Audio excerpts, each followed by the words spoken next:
को जगाने के लिए ही हमारा आगमन हुआ।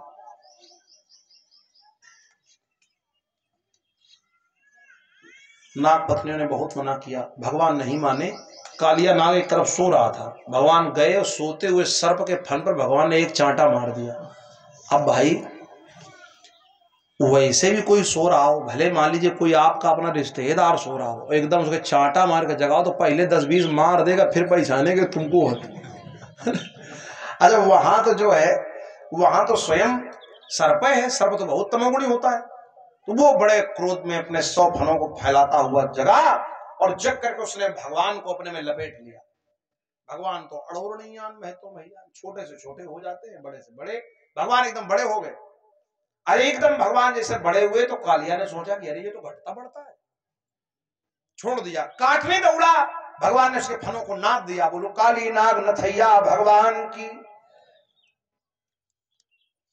गेंद ली, काली के फन पर पैर रखा, काली अपने आप जल के बाहर आ गया। भगवान नाच रहे हैं।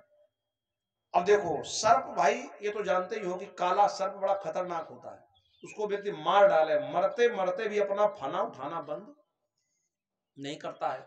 उसके 100 फन थे, फिर तो वो सर्प द्वापर का था। आजकल के जब अनिया पनिया इतना टेंशन में रहते हैं, है ना, और वो तो भाई द्वापर काल खंड का सर्प। तो वो भगवान नाचे तो, लेकिन मारे तमोगुण के बार बार फना ऊपर उठाए, भगवान पैर मार करके नीचे कर दे। जो जो फना वो उठाता था, भगवान इस गति से नाच रहे हैं। नाचने का काम तो 2 ही लोग जानते हैं संसार में, या तो भगवान शंकर और या तो भगवान कृष्ण। हाँ, बाकी लोग तो केवल नाचने का नाटक करते हैं, ध्यान देना। क्योंकि उनके नृत्य में नृत्यावसाने नटराज राजा निनाद ढक्काम नौ पंचवारम उद्धर तो कामा सनकाद सिद्धो एतद विमर्शे शिव सूत्र जालम। भगवान शंकर जब नृत्य करते हैं तो संसार को विद्या मिलती है, और भगवान कृष्ण जब नृत्य करते हैं तो संसार का विकास होता है, संसार को आनंद मिलता है। भगवान कृष्ण नाच रहे, उस पर फन उठाता, भगवान उस पर पैर मारते हैं, जो फन उठा उस पर पैर। धीरे धीरे काली के 100 फनों से रक्त बहने लगा। नाग पत्नियों ने अपने सुहाग की भीख मांगी तो भगवान ने कहा तुम रमणक द्वीप चले जाओ, हम तुम्हें छोड़ देंगे, यहां ना रहो। काली नाग बोला प्रभु रमणक द्वीप नहीं जाएंगे, अगर रमणक द्वीप भेज रहे हो तो फिर थोड़ी देर और नाचते रहो, यहीं निपटा दो, बात खत्म। हम वहां नहीं जाएंगे, उस मृत्यु से यहां मरना ठीक है। भाई एक कहानी है इसमें रमणक द्वीप की। कहानी ये है कि पूर्व काल में कद्रू और बिंता नागों की माता, और भी नागों की सर्पों की कई माताएं हैं, सुरसा भी हैं, सुरसा नाम है इनके माता। उसमें से कुछ सर्पों की माता कद्रू भी है। तो कद्रू और बिनता है गरुड़ जी की माता, भगवान के वाहन। तो कद्रू बिनता में एक बार बहस हो गई कि सूर के रथ के घोड़े कैसे हैं। तो माता बिनता बोली सफेद है, और कद्रू ने कहा काले। तो कहा अच्छा ठीक है, जिसकी बात सही निकलेगी, सूर के घोड़ों को कल सुबह पास से देखा जाएगा। और सूर्यदेव भी उनके परिवार के थे, भाई कश्यप जी की पत्नियां थी, और सूर्यदेव भी तो कश्यप जी के पुत्र हैं। सायंकाल हो गया। अच्छा का जो जीतेगा वो रानी, जो हारेगा वो दासी। का ठीक है, शर्त हो गई। सायंकाल हो गया तो सर्प आए। सर्पों से माता कद्रू ने अपनी समस्या बताई कि मैंने शर्त लगी है। तो सर्प बोले कि माता जी तुमने तो गलत शर्त लग ली। कहे का सूर्य के रथ के घोड़े एक भी काले नहीं, सब सफेद है। 7 घोड़े हैं, 7 में 7 सफेद है, एक भी काला होता तो कम से कम तब भी कुछ था कि। तो फिर क्या करें, तब तो सुबह हमको दासी बनना पड़ेगा।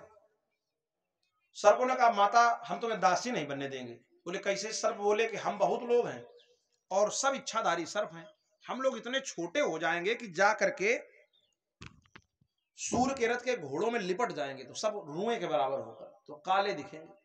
ये सर्प काला होता है, जब रुएं के बराबर इतने छोटे छोटे रूप ले लेंगे, लाखों करोड़ों सर्प लिपट जाएंगे तो काले दिखेंगे, देखने के समय काले हो जाएंगे, वो तो हैं तो सफेद है। तो सर्पों ने छल किया, घोड़ों में लिपट गए केवल कद्रू को जिताने के लिए। सुबह जब घोड़े देखे गए तो भाई जो दिख रहा वही व्यक्ति मानेगा, ये तो काले हैं। तो बिनता को दासी और वो रानी।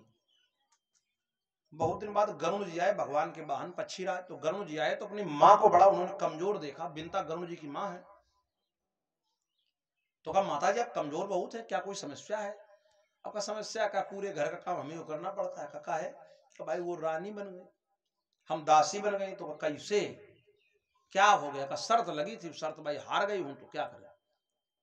तो गरुण जी ने कहा कि क्या शर्त लगी थी, बताई बात। तो गरुण जी बोले कि बताओ, ये तो झूठ जीत हुई है उनकी, क्योंकि सूर्य के घोड़े कैसे हैं हम जानते हैं, सफेद हैं, काले हैं या नहीं, ये काले कैसे हो गए? अब गरुड़ जी ने जांच बैठा ली कि पता करो बात क्या है, भाई सफेद चीज काली क्यों दिखेगी?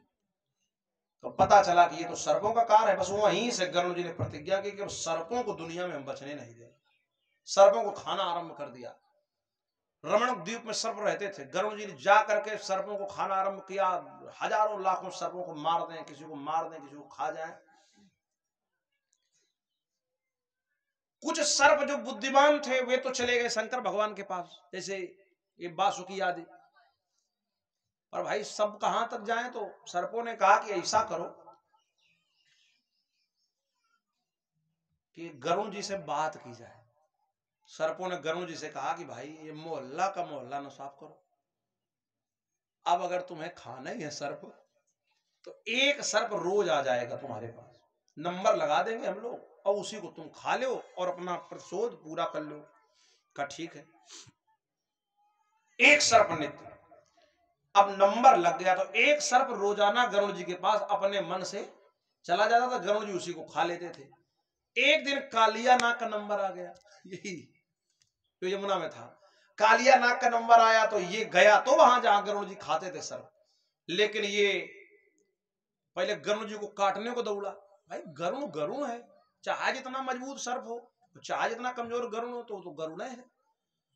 गरुड़ ने अपना पंखा मारा इसके, तो जब पंखा मारा तो ये वहां गिरा और गिर के भागा। अब भागते भागते यहाँ यमुना के जल में प्रवेश कर गया तो गरुड़ जी लौट आए। अच्छा यहाँ गरुड़ जी और कोई घाट होता अगर तो गरुड़ जी यमुना जी में भी ढूंढ के खा जाते, लेकिन इस घाट पर गरुड़ जी नहीं जा सकते थे, नहीं गरुड़ मर जाते। भैया ऐसा था कि एक बार सौभरी नाम के ऋषि जो थे वो इसी घाट पर बैठ करके भगवान का ध्यान कर रहे थे। हिंसा और धर्म एक साथ नहीं चलते, है ना? तो वो ध्यान कर रहे थे, भाई ये तो ठीक है संसार में क्या हो रहा है, पर जहां पुण्य का कार्य हो रहा है वहां पर कोई गलत कार्य नहीं होना चाहिए। तो गरुड़ जी वहीं पर, गरुड़ जी यमुना जी में से निकाल निकाल कर मछलियां खा रहे थे। सौभरी ऋषि ने कई बार मना किया कि देखो ऐसा है कि ये न सोचना कि हम भगवान के वाहन हैं, बड़े आदमी के साथ रहते हैं। हाँ, अच्छा ये तो होता है, बड़ा व्यक्ति अपराध नहीं करता है, उसके जो सहायक होते हैं वो आफत करते हैं जब करते हैं। तब भगवान विष्णु का कोई मतलब नहीं था, पर गरुड़ जी इस चक्कर में कि हम तो भगवान के वाहन हैं, ये हमारा क्या करेगा। सौभरी ने फिर मना किया, फिर मना किया, नहीं माने, मछली खाते रहे। तो सौभरी ने श्राप दे दिया कि गरुड़ अब खाओ मछली, अगर यमुना के जल में तुमने चोंच भी लगा दी तो यहीं मर जाओगे, 100 टुकड़े तुम्हारे सर के हो जाएंगे, मैं श्राप देता हूं, जब कभी दोबारा यहां आ गए तो मर जाओगे। गरुड़ जी चले गए कि अब श्राप ही लग गया है, तो वो जगह श्रापित थी गरुड़ के लिए, गरुड़ वहां आते तो मर जाते, इसलिए गरुड़ वहां जा नहीं सकते थे। तो कालिया नाग को यह रहस्य पता था, तो ये भाग करके यहीं रहता था आराम से, कि गरुड़ का यहाँ भय नहीं, बाकी कोई हमारा कुछ कर नहीं सकता। पर भगवान ने कहा रवणक द्वीप चले जाओ। कालिया नाग बोला वहां जाएंगे तो एक तो गरुड़ जी से हम छूटे हुए भोजन है, ऊपर से हम काटने दौड़े थे, तो वो बहुत, फिर समझ लीजिए कि 100 फना है तो एक एक करके खाएंगे, एकदम मारेंगे भी नहीं। तो महाराज भगवान ने कहा नहीं तुम जाओ, तुम्हारे हर एक फन पर हमने जो नृत्य किया है उससे हमारा चरण छप गया है, भगवान कृष्ण ने कहा।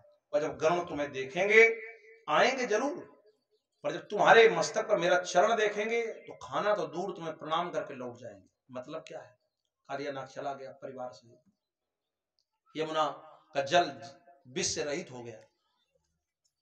तात्पर्य यह है कि कालिया नाग ही 100 फनों वाला ये विषयों में पड़ा हुआ जीव है और गरुड़ ही काल है। हर प्राणी को काल का यानी मृत्यु का डर है, पर भगवान के चरणों का छपना ही भगवान की भक्ति है।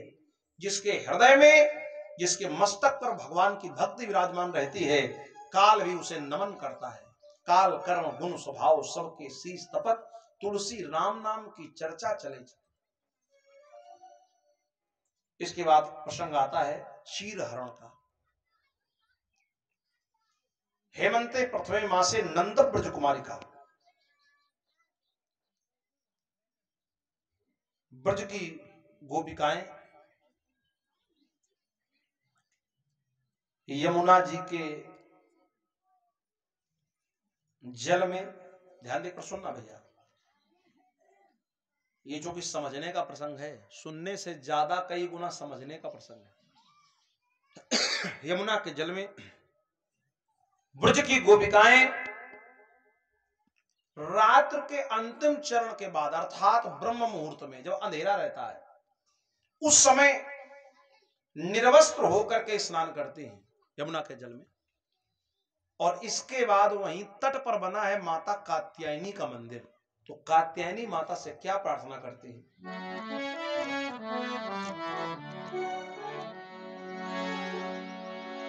कात्यायनी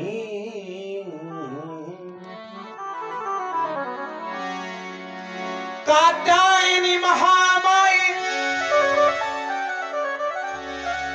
महायोगिन धीश्वरी नंद गोप सुतम देवी पति में कुरुते नमः। अब फिर से सुन लीजिए, रात्र के अंतिम चरण के बाद ब्रह्म मुहूर्त में, यानी जब रात रहती है 4 बजे 5 बजे के बीच में, उस समय ब्रज की गोपिकाएं यमुना के जल में निर्वस्त्र होकर स्नान करके माता कात्यायनी से कहती हैं, कात्यायनी महामाये महायोगिन धीश्वरी नंद गोप सुतम देवी पति में कुरुते नमः। एक दिन भगवान कृष्ण ने उनके चीर यानी वस्त्र चुरा लिए, कदम के वृक्ष पर टांग दिए। जब उन्होंने मांगे तो लौटा भी दिए। ये कथा है, बस कथा इतनी ही है, और कुछ नहीं कथा इसमें। लेकिन भागवत की बहुत सारी कथाएं हैं, पर इस कथा पर भागवत जैसे 7 ग्रंथ लिख गए। इस कथा पर बात इतनी है कि भगवान ने चुराए लौटाए। अच्छा, जब लौटा दिए तो चोरी कैसी? लेकिन एक बात, आज तक इस प्रसंग का नाम बदला नहीं, जबकि भगवान वहीं लौटा दिए थे घाट पर ही कपड़े, चीर हरण ही नाम रहा। तो फिर एक संशय बन गया कि ये चीर क्या है। ध्यान से सुनना भैया। पहली बात, इस कथा को सुनने से पहले ये समझ लीजिए कि आज का टेलीविजन में और कैलेंडर में भगवान जैसे दिखाए जाते हैं, भगवान ऐसे नहीं है। ठीक, ये तो कैसे हैं, मतलब ऐसे होंगे, पर ये मनुष्य की कल्पना है। वो तो जैसा चित्र दिमाग में आया चित्रकारों ने वैसा भगवान को बना दिया। सच्चाई ये है कि भगवान ने जब चीर चुराए, उस समय भगवान की आयु 7 वर्ष से कम है। ध्यान देना भैया, हर एक गोपी के वहां चीर नहीं चुराए गए हैं, और जिन गोपिकाओं के भगवान ने चीर चुराए हैं, उन गोपिकाओं की आयु 6 वर्ष से भी कम है। यह बताना इसलिए जरूरी था कि यह प्रसंग का मूल बिंदु है। अब समझिएगा, कलयुग के 6000 वर्ष व्यतीत हो गए हैं, आज भी 6 वर्ष की कन्या में और 7 वर्ष के बालक में कोई दोष नहीं होता है, और यह तो भगवान की कहानी है। तो पहली बात, इस कथा को सुनने और समझने से पहले समझ लें कि यह अनवद्य निर्दोष निष्कलंक और सच्चरित्र पवित्र कथा है। तो भैया, भगवान ने चीर चुराए लौटाई, ये तो बात यहीं खत्म हो गई, ये कहानी हो गई पूरी। आगे गोवर्धन धारण का प्रसंग वो मैं बाद में सुनाऊंगा। पहले ये समझ लीजिए कि चीर किसे कहते हैं। चीर भगवान ने क्या चुराया? जब कपड़े लौटा दिए तो ऐसा क्या चुरा लिया कि आज तक प्रसंग बदला नहीं, आज तक चीर हरण हर जगह। तो समझो जरा, ये चीर क्या है? तो भगवान कृष्ण के ही शब्दों में समझ लो, क्योंकि कथा कृष्ण भगवान की है। हमारे तुम्हारे लिए शरीर पर लगा हुआ ये कपड़ा चीर है, लेकिन भगवान कृष्ण के शब्दों में कपड़ा चीर नहीं, शरीर ही आत्मा का चीर है। गीता में आया है, वासांसि जीर्णानि, वासांसि जीर्णानि यथा विहाय नवानि गृह्णाति नरो पराणि तथा शरीराणि और विहाय जीर्णानि तदातिशय्याति नवानि देहि। माने जैसे शरीर के लिए कपड़े चीर हैं, उसी प्रकार से शरीर का जैसे कपड़ा चीर है, उसी प्रकार से आत्मा का चीर ये पूरा पूरा शरीर है। जैसे हम कपड़े बदलते हैं, वैसे आत्मा की जब बात करोगे, और हम हैं तो आत्मा, शरीर थोड़ी ना है, शरीर तो यहीं रह जाता है। तो शरीर ही चीर है, मतलब चीर हरण भगवान ने किया, मतलब उन गोपिकाओं के हृदय से, क्योंकि वृंदावन में जितनी गोपिकाएं हैं, वेदों में उतने ही वेद मंत्रों की ऋचाएं हैं। मतलब देहाभिमान दूर किया है, मैं शरीर हूं, और जब तक ये रहता है तब तक प्राणी मुक्त कि मैं शरीर हूं। जब ये ज्ञान हो जाए कि मैं आत्मा हूं, मैं शरीर नहीं हूं, शरीर के बाहर जाओगे, जब शरीर से ऊपर उठना है, तब जाकर के पता चलेगा कि हम क्या है। अब आ जाइए, एक तो ये बात है, तो चीर माने भगवान के शब्दों में ही क्या है, शरीर। तो देहाभिमान भगवान ने दूर कर दिया, उन्हें आत्म स्वरूप का ज्ञान करा दिया, इसका नाम है चीर हरण। यानी चीर को अगर शरीर मान लिया जाए तो देहाभिमान से दूर ले गए भगवान उनको, इसका नाम है चीर हरण। अच्छा, एक बात तो ये, दूसरी बात एक और ये है,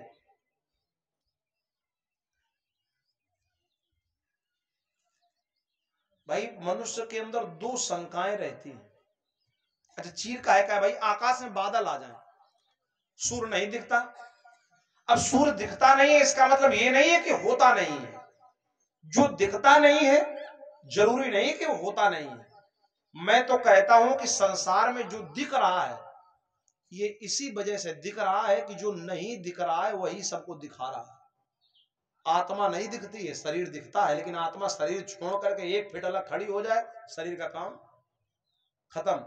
बस बात यही है, जो नहीं दिख रहा है, भाई आपको तार दिख रहे हैं, लेकिन इसके अंदर दौड़ने वाला करंट नहीं दिख रहा है, काम वही कर रहा है। संसार में वृक्ष दिख रहे हैं, लेकिन वृक्षों में दौड़ने वाली वृक्ष की आत्मशक्ति नहीं दिख रही है। जो नहीं दिख रहा है उसी से तो सदा है जो दिख रहा है। अब ये समझ लो, चाहे जो दिख रहा है इसी को समझ लो चीर, यही है कपड़ा, न दिखने वाले को यही ढके है ना, तो यही है चीर। तो जो दिख रहा है इसका हरण कर लिया जाए, यानी दिव्य दृष्टि प्रदान कर दी जाए, इसका नाम भी है चीर हरण।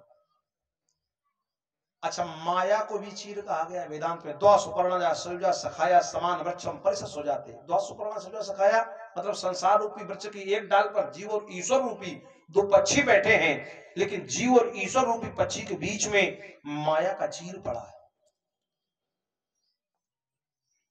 रामचरितमानस में भी ये बात आई है।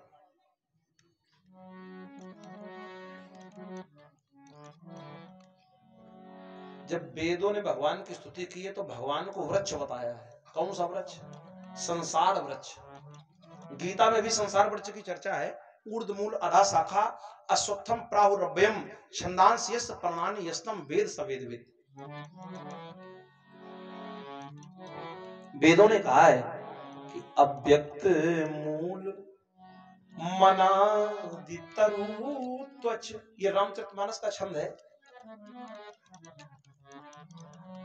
अव्यक्त मूल मनादि तरु त्वच चारी निगमागम भने। खटकंद शाखा और पंचबीस अनेक कर्म सुमन घने।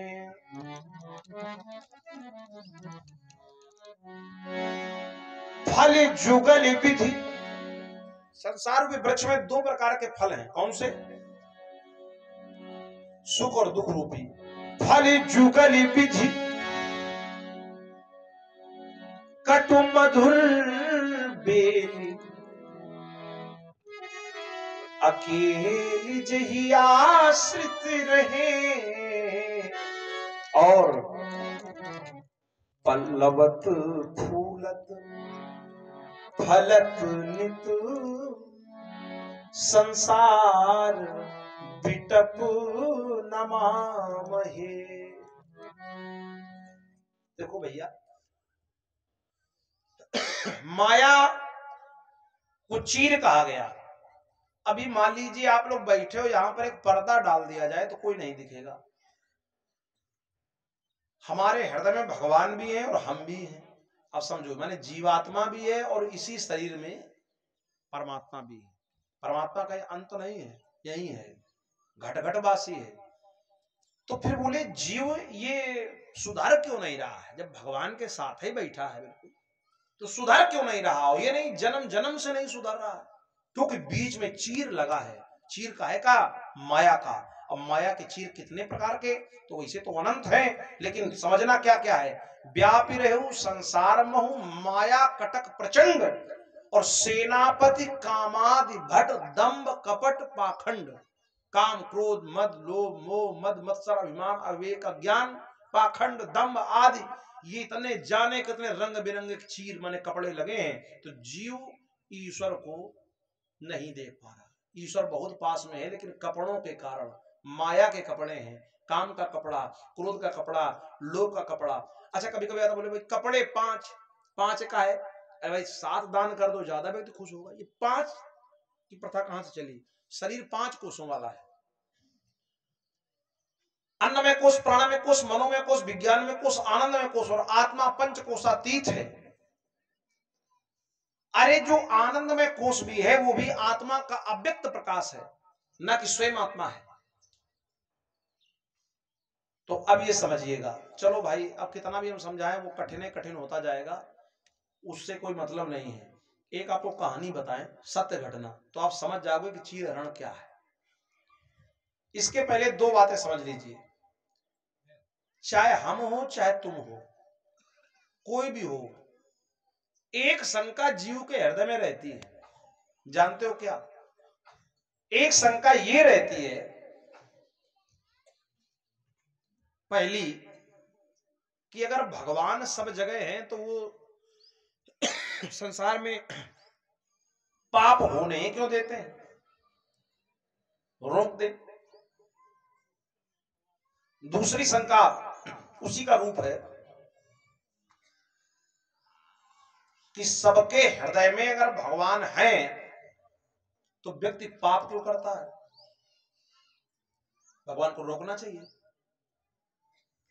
इसका एक सरल और सीधा उत्तर तो ये है कि जब हम पाप करते हैं तो एक बार अंदर से आवाज आती है कि ये पाप है, वो आवाज भगवान की होती है। ऐसे चाहे समझ लो, 100 बातों की एक बात है।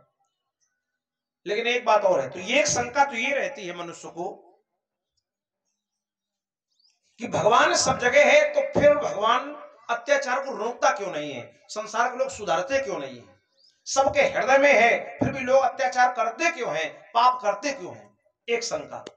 दूसरी शंका जीव की एक बहुत बड़ी है, वो आज से नहीं है, आदि से आ रही है, कि जो चीज आसानी से मिल जाती है मनुष्य उसकी कभी कीमत नहीं समझता है। पानी है, फ्री में मिल रहा है, कोई दिक्कत नहीं, लोग ऐसे ना रहे, फैला रहे पानी। और यही पानी अगर पैसे से मिलता होता, समझना, तो व्यक्ति एकदम ऐसे पीता शांति से, कुल्ला तक नहीं करता भाई, जितना पी लेता पी लेता, कारण फ्री में है ना।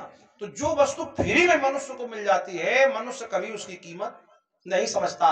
जैसे सूर्य चंद्रमा मिले, हमें तुम्हें नहीं लगता कि ये भगवान है। धरती माता मिली, पवन देव मिले, साथ चल रहे हैं, हमें नहीं लगता भगवान है। शंकर भगवान मिल जाए, काहे मिल जाए शंकर भगवान? ये जो मिल गए, इनकी कितनी इज्जत कर रहे हो बताओ भाई। ये धरती माता ये भी तो भगवान ही है, ये हवा जो है ये भी तो भगवान का रूप है, पवन इनके तो पुत्र हैं, हनुमान जी पवन पुत्र हैं। आकाश सूर्य देव मिले, कितने लोग जल देते हैं, हमें नहीं कहते कि सब नहीं देते हैं। पर जो नहीं देते हैं वो भी ये चाहते हैं कि शंकर जी मिल जाए। शंकर जी काहे मिल जाए?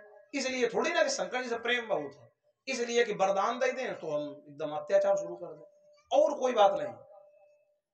जो मिल गया उसकी सेवा क्यों नहीं हो पा रही है? गंगा जी मिल गई तो लोग गंगा जी को नहीं मानना चाहते। अभी कोई ये कह दे कि नहीं स्वर्ग में एक नदी बहती, वो तो बोले हाँ वो बहुत बढ़िया है। तो एक मनुष्य की ये सोच है। अभी कोई आ जाए हमारे पास, भाई पंडित जी हमारा उत्थान कैसे होगा, तो हम कह दे राम राम जपो, तो समझिए ऐसे है। और कोई रीम क्लीम कोई तगड़ा मंत्र बता दें, भले फिर विनाश हो जाए, ठीक है, तो मानेगा कि नहीं विद्वान है। मतलब जो सरलता से मिल जाता है उसको व्यक्ति जल्दी मानना नहीं चाहता, ये मनुष्य की कमी है। तो दो बातें ध्यान रखना, ये बात बताने की भी वजह है चीधरण से। पहली बात ये कि भगवान सबके हृदय में है, तभी व्यक्ति पाप क्यों करता है, एक शंका मनुष्य की। दूसरी शंका ये रहती है कि कोई चीज आसानी से मिल जाती तो उसको व्यक्ति असली नहीं समझता है, उसमें कुछ ना कुछ भेद मानता है। अब ये दोनों बातें याद रखना। आगे मैं कहानी आपको सुना रहा हूं 1 मिनट की, समझ में बात आ जाएगी चीधरण क्या है। वृंदावन में एक महात्मा जी रहते थे, उनका नाम था जीव गोस्वामी जी। जीव गोस्वामी, ये जो इन्होंने रामायण लिखी, ये गोस्वामी तुलसीदास जी, उनका नाम था जीव गोस्वामी जी महाराज। कहीं से महायोगी थे, कहीं से उनके पास पारस पत्थर आ गया। बाबा सुन रहे हो? कहीं से उनके पास पारस पत्थर आ गया। पारस भी सभी लोग जानते हो, सोन लोहा में छुआ दो तो सोना बन जाए, बहुत कीमती चीज है, किसी को मिल जाए तो विश्व का सबसे बड़ा धनवान हो जाए। पर महात्माओं के लिए तो कोई बड़ी बात नहीं। वो पारस उनकी कुटिया में रखा था। धीरे धीरे बात फैली कि महात्मा जी के पास पारस है, महात्मा जी के पास पारस है। ध्यान से सुनना भैया ये बात, इसके बाद में गोवर्धन पूजा। एक व्यापारी को ये बात पता चली, व्यापारी को पता चला कि पारस है जीव गोस्वामी जी के पास। तो व्यापारी ने सोचा कि हम ले आएंगे पारस। व्यापारी गया, शाम के समय यमुना जी किनारे उनका आश्रम था, तो शाम हो रही थी, भगवान सूर्य अस्त हो गए थे, तब तक व्यापारी उनकी कुटिया पर पहुंच गया। तो उनसे कहा कि महाराज जी हमने सुना है कि तुम्हारे पास पारस पत्थर है। देखो ध्यान से सुनना और मेरी वो दो बातें याद रखना। पहले वाली, आसानी से मिल जाए तो नकली, भगवान सबके हृदय में है तो पाप काहे करता, ये दो बातें सबके हृदय में रहती है। व्यापारी गया अपना, बोला महाराज हमने सुना है कि तुम्हारे पास पारस पत्थर है। तो जीव गोस्वामी जी ने एक ही बार पूछने पर कहा कि हाँ है। तो व्यापारी ने कहा महाराज तुम तो महात्मा हो, तुम्हें पारस की क्या जरूरत है, हम व्यापारी हैं, हमें रुपया की आवश्यकता है। वो पारस तुम हमें दे दो, हम लोहा में छुआ कर सोना बनाकर बेचेंगे तो पैसा आ जाएगा। तो देखना जीव गोस्वामी जी ने क्या उत्तर दिया। जीव गोस्वामी जी ने कहा कि सही कह रहे हो, हमें पारस की कोई आवश्यकता नहीं है, तुम्हें है, तुम व्यापारी हो, लेकिन क्या करें तुमने देर कर दी आने में। पारस तो रखा है लेकिन हम पूजा में बैठ चुके हैं आसन बिछा के शाम का समय, तो ऐसा करो कि अब हम उठें और पूजा छोड़ें, इससे अच्छा है कि वो लोहे की डब्बी देख रहे हो। तो उसने कहा हाँ दिख रही। व्यापारी ने कहा उसी में पारस रखा है, अपना ले लो जाओ। व्यापारी चाहता तो उठा लेता और चला जाता, लेकिन वही मनुष्य की खराब सोच जो शुरू से लगी है कि जो चीज आसानी से मिल जाती उसको व्यक्ति असली मानने को तैयार। व्यापारी ने भी यही सोचा कि अगर बाबा के पास पारस होता तो इतनी आसानी से देता नहीं। उन्हें क्या पता कि जीव गोस्वामी जी की पहुंच भगवान तक है, और जिसकी भगवान तक पहुंच हो गई उसके लिए पारस पत्थर से ज्यादा कुछ भी नहीं। दूसरी तो पहली शंका जो जीव की रहती है, साधारणतया कोई चीज मिल जाए तो असली, तो उसको ये लगा कि अगर पारस होता तो बाबा जी इतना आसानी से, अरे पूजा से तो उठते, ये कह रहे हैं कि उठेंगे नहीं तुम उठा ले जाओ। तो उसने पहली बार में माने नहीं कि पारस है, जबकि था पारस। पारस के लाभ से वंचित रहा। अच्छा दूसरी शंका हमारे तुम्हारे मन में रहती है कि अगर पारस, अगर हृदय में परमात्मा है तो हम पाप क्यों करते हैं। तो वो शंका उसके मन में आई कि अगर लोहे की डब्बी में पारस होता तो ये लोहे की डब्बी ही काहे का रहती, सोने की ना हो जाती। व्यापारी ने सोचा, कहा महाराज हमें शंका है। जीव गोस्वामी जी ने कहा बताओ। पहली शंका ये है कि अगर पारस तुम्हारे पास होता तो बाबा इतनी आसानी से तुम देते ना। जीव गोस्वामी जी ने कहा उसका उत्तर ये है कि जिसने परमात्मा रूपी पारस को पा लिया उस संसार के पत्थर के टुकड़ों में कभी आसक्ति नहीं करेगा। चलो इसका तो उत्तर हो गया। दूसरी समस्या तुम्हारी ये है कि अगर पारस होता तो डब्बी लोहे की न रहती। तो सुनो, पूजा बाद में करेंगे, तुम्हें दिखाई दे, हालांकि देंगे नहीं अगर तुम्हारे लक्षण इतने खराब हैं, ये गोस्वामी जी ने कहा, तो देंगे नहीं। तो डब्बी उठा लाओ, तो डब्बी उठा लाया।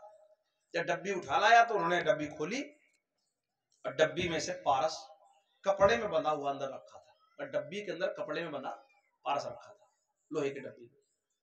उन्होंने बाहर निकाला, कपड़ा खोल के अलग रख दिया, खाली लोहे की डब्बी में पारस पत्थर रख दिया, और जैसे रखा तो देखते देखते डब्बी सोने की हो गई। समझ में बात आई? ये कपड़ा बीच में बंधा था, चीर बंधा था, जब तक इसका चीर नहीं हटेगा तब तक पारस का और लोहे का संपर्क नहीं होगा, तब तक सोना बनने वाला। ऐसे ही जन्म जन्म में इस शरीर रूपी लोहे की डब्बी में पारस रूपी परमात्मा जन्म जन्मांतर से बैठा है, लेकिन उसके चारों तरफ काम क्रोध लोभ का चीर लगा हुआ है। इसलिए आज तक परमात्मा और जीवात्मा मिल नहीं पाए। तो जीव जीव बना रहा, परमात्मा परमात्मा बना रहा। अगर मिल जाए तो जानत तुम्हें तुम्हें हुई जाए। इसी काम क्रोध को निकाल कर फेंक देने का नाम है चीर हरण। बोलो गोविंद भगवान की। हालांकि कितना भी बताया जाए ये चीर हरण बड़ा कठिन है, और ये वृंदावन की लीला मत समझो गुरु को चीला। भगवान कृष्ण की लीला बड़ी कठिन है। ये वृंदावन की लीला मत समझो गुरु को चीला। क्यों? जब ऋषि मुनि गए हार, जपे जा राधे राधे।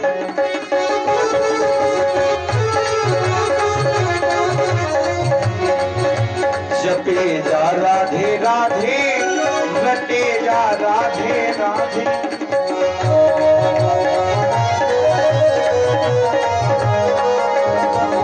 वृंदावन वृंदावन धाम अपार, राधे राधे।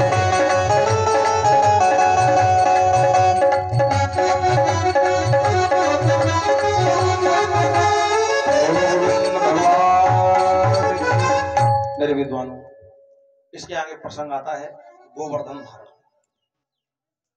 अपने यहाँ कार्तिक शुक्ल पक्ष प्रतिपदा माने दीपावली की भोर गोवर्धन पूजा घर घर होती है, कोई नई बात नहीं है, सभी लोग जानते हैं गिरिराज जी के बारे में। यही गोवर्धन भगवान की पूजा, लेकिन ये होती है, होती नहीं थी पहले, ये भगवान कृष्ण के समय से हो रही है। इसके पहले इसी दिन सारे संसार में देवताओं के राजा इंद्र की पूजा होती थी। भगवान ने देखा